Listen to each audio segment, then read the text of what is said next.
I decided to take Emma, a woman I'd been seeing for a few weeks, to a new restaurant downtown.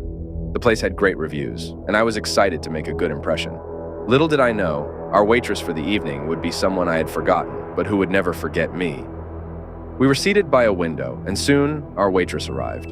She was polite, but had a strange, cold edge to her. She took our orders with a forced smile, her eyes never quite meeting mine. Emma and I chalked it up to her having a bad day. We tried to brush it off. As the evening went on, the waitress's rudeness became more apparent. Our orders were mixed up, drinks were spilled, and her attitude grew increasingly hostile. Emma and I exchanged confused glances, but decided not to let it ruin our night. After all, everyone has off days, right? We finished our meal, left a tip, and went our separate ways. Later that night, I started feeling sick.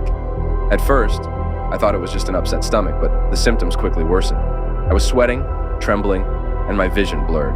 I called an ambulance and was rushed to the hospital. After a series of tests, the doctors delivered the shocking news. I had been poisoned. My mind raced, trying to piece together who could have done this. Then it hit me. The waitress. I remembered her cold stare, the deliberate mistakes, and her growing hostility. Once I was stable, I decided to confront her.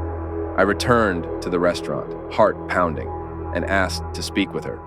She appeared, her expression a mix of satisfaction and malice. "You," she hissed. "You don't remember me, do you?" I was taken aback, trying to recall where I knew her from. She continued, "Years ago, you stood me up. I waited for hours, humiliated. That night, I tried to take my own life, but I survived. I swore if I ever saw you again, I would make you pay.